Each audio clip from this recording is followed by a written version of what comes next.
staring at you, better knuckle up. Cause the world is cold, but I'm on to look. I said the world is cold, but I'm on to look. What's popping, y'all? It's your boy D-Mark, aka D-Ron. So, last night I checked out AEW All Out. And I gotta be honest with y'all. I tried to keep up with the show last night, but honestly I was having problems with the damn live stream because it keeps blocking every 5 minutes.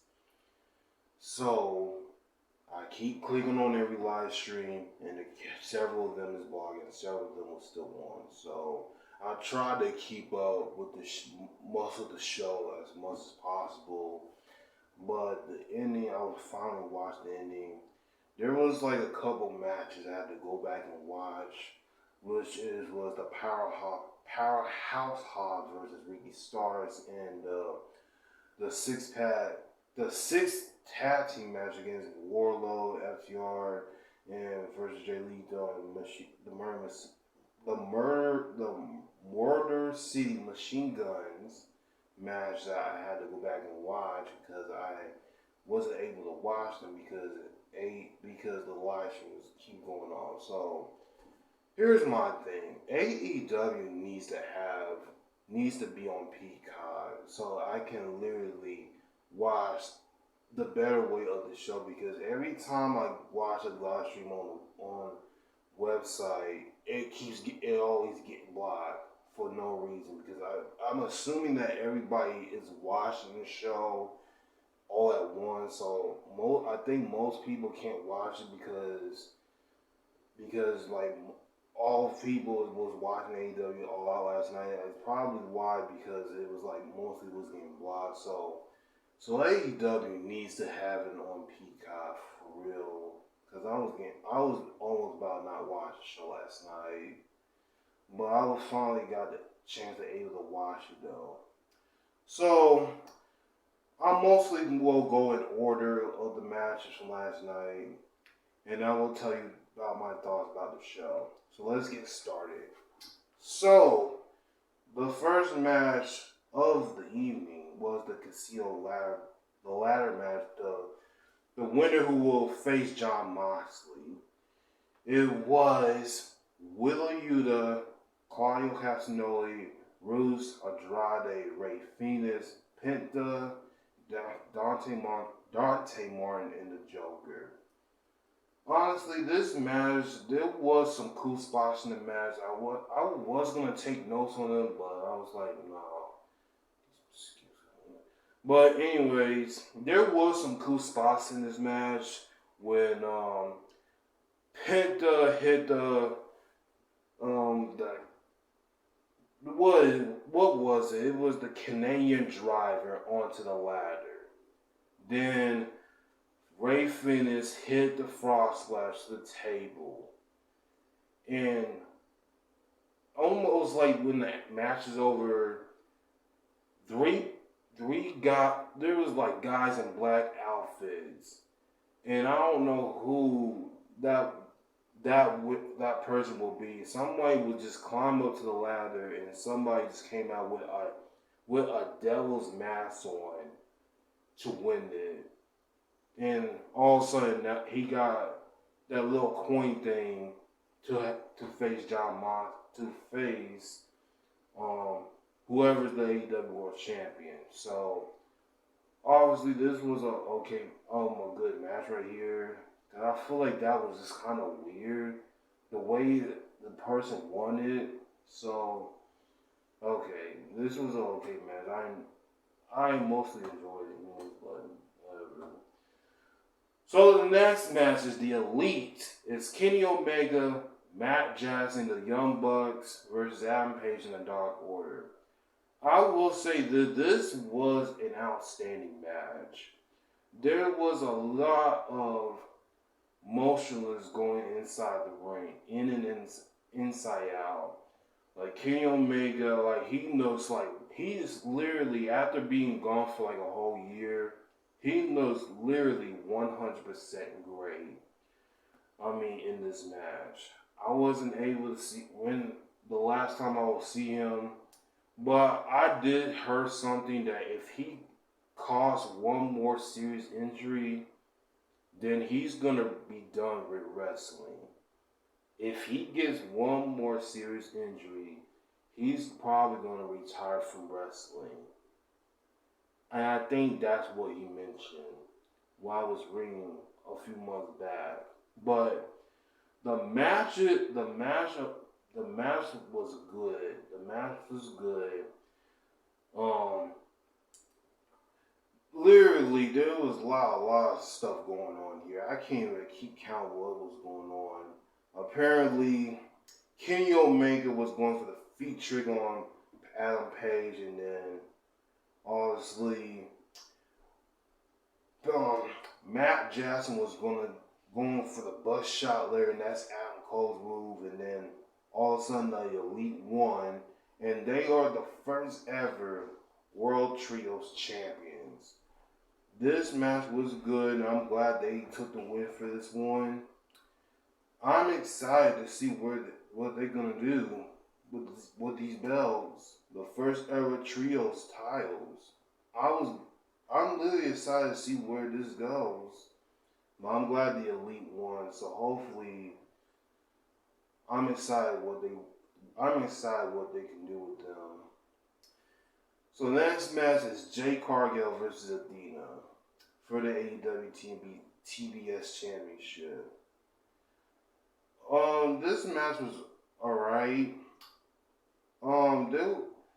Athena, I was thinking Athena was gonna win, but as it turns out, Jade Cargill hits her finisher, and she ended up retaining. So I forgot what her title rank was. I forgot what it was. Y'all let me know down below, but it was like 30 something old.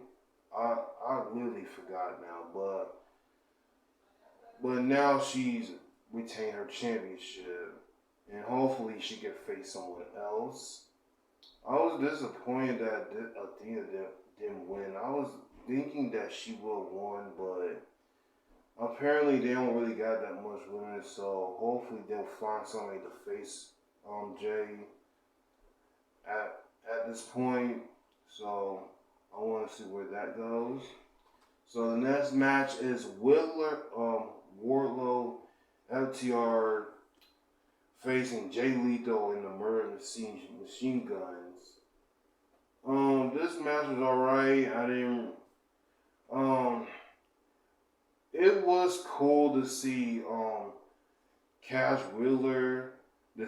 His daughter came out there and celebrated with her dad afterwards, and after the match, Samoa Joe came out there. I was not expecting Samoa Joe to come out there, but he literally attacked Jay Lethal and the Murder Machine Guns afterwards, and I think one of the FTR's daughters came out there and celebrated her victory. I think that was kind of cool.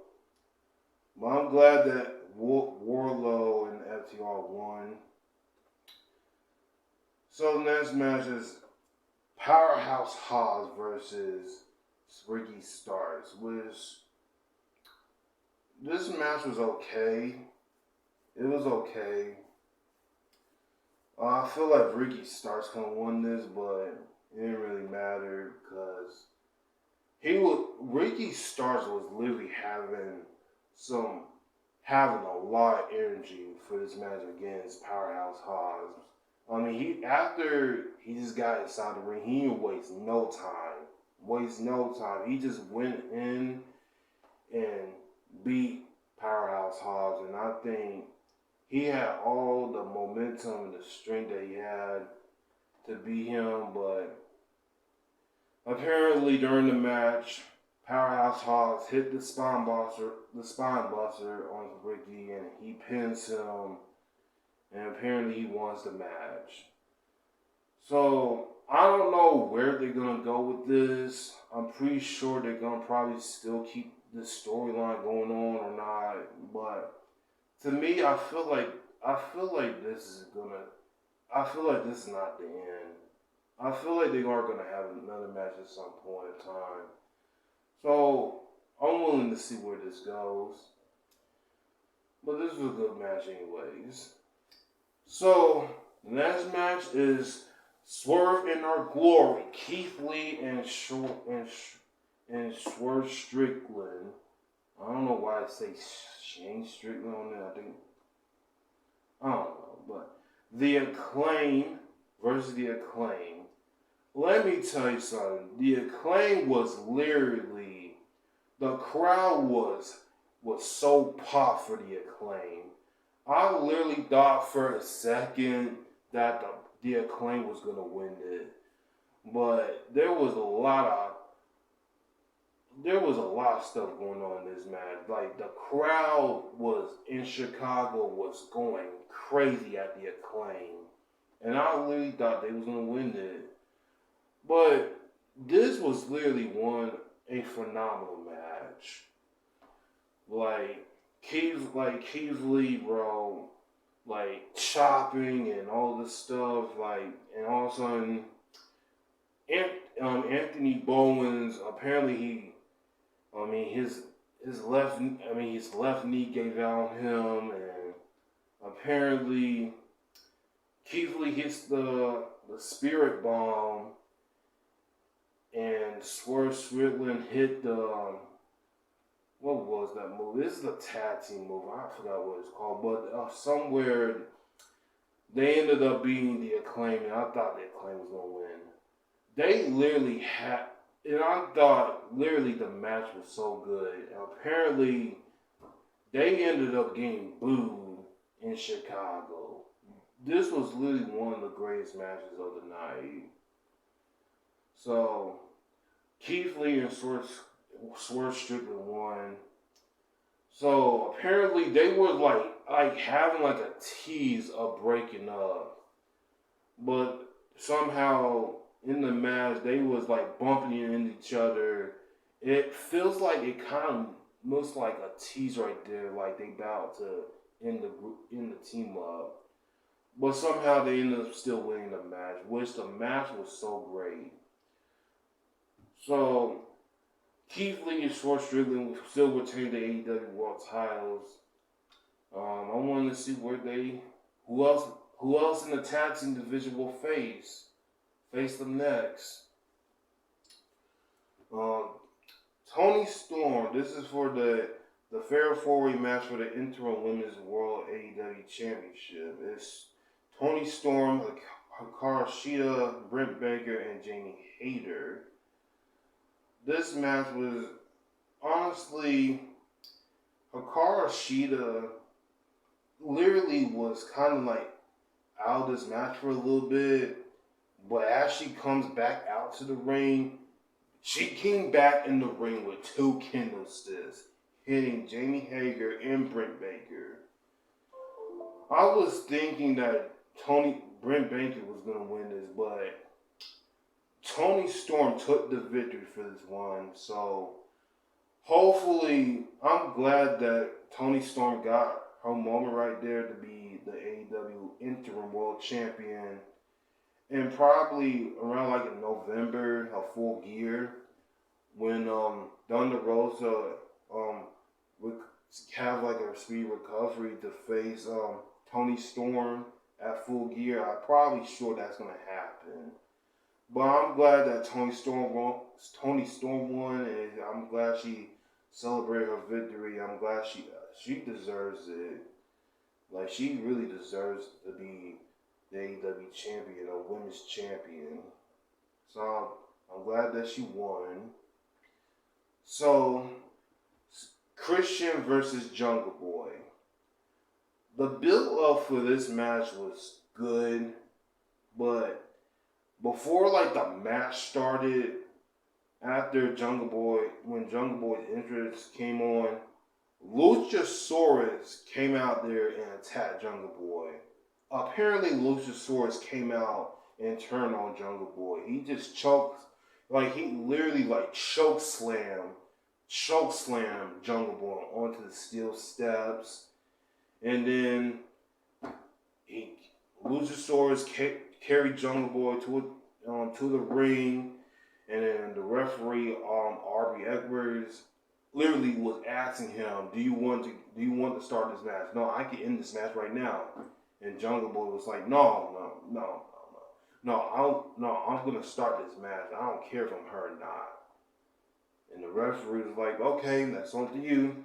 Ring the bell." So when the bell rang, Christian hit a spear on Jungle Boy. And then literally Christian hits the kill switch and he literally squashed Jungle Boy. Like this was like a 2 or 3 minute squash. He literally just squashed him like that. And I was like, what the hell?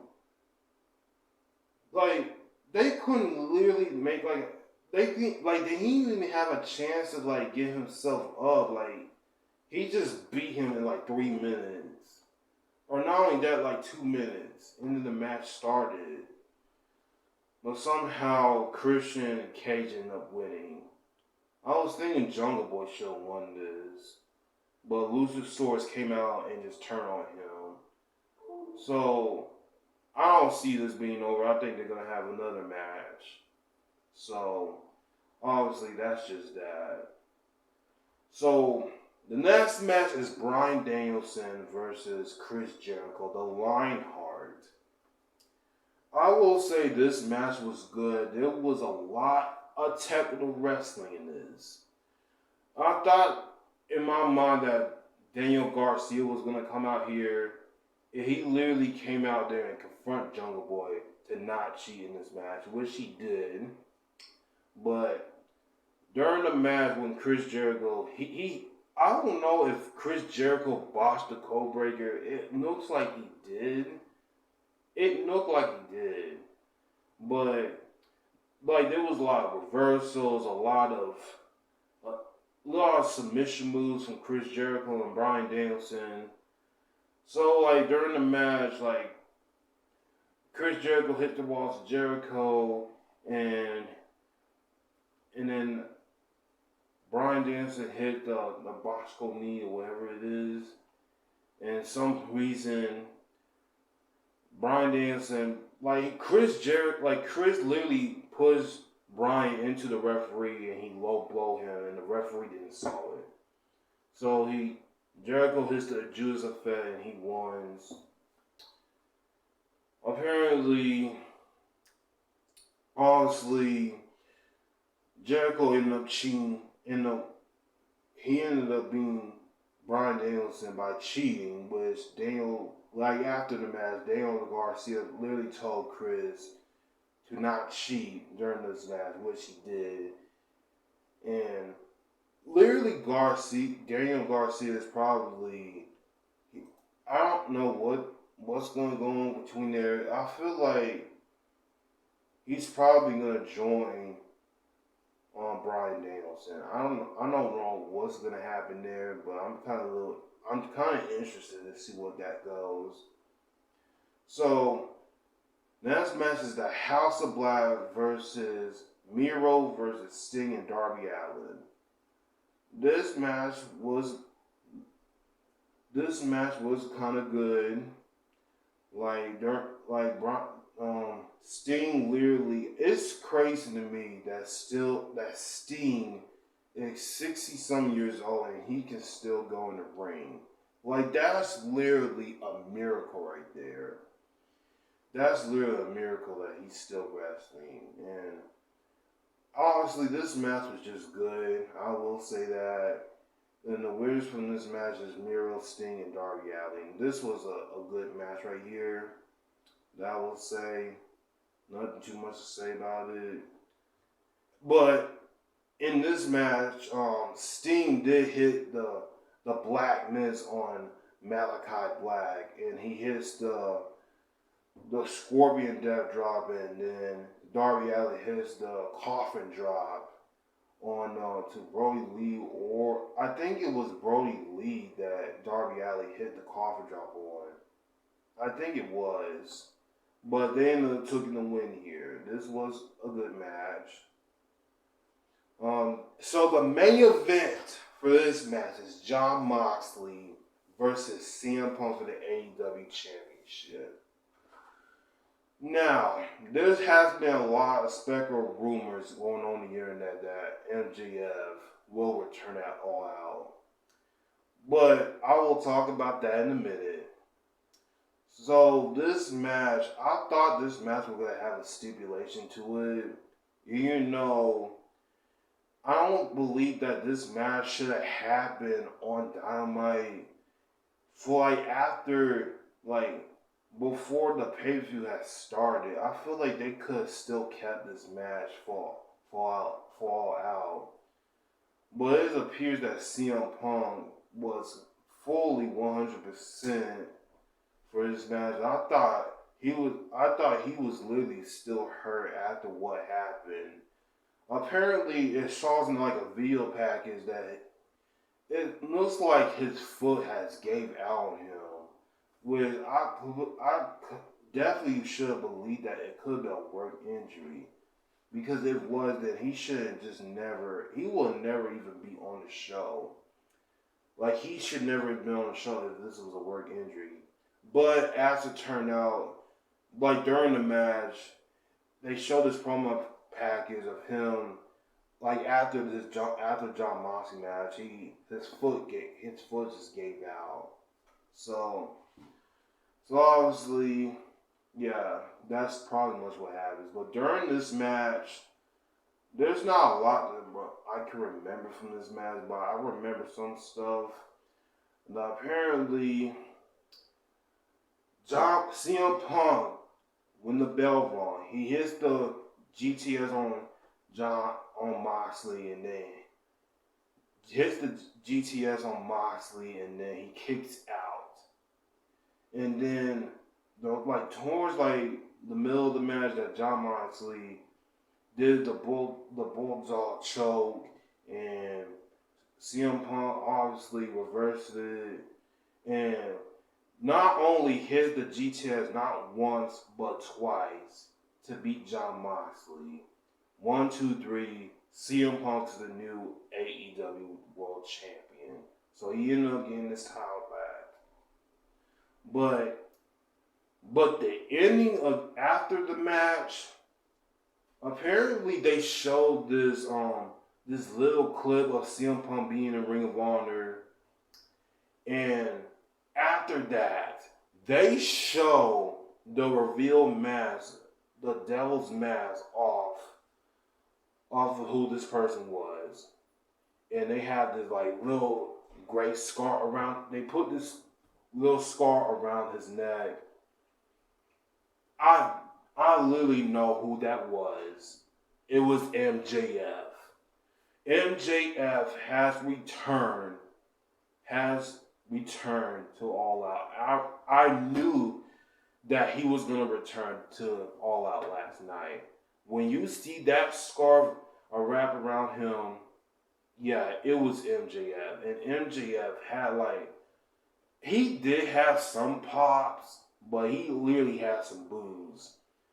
So a point of time that CM Punk's probably going to have to turn heel, and MJF being the baby face.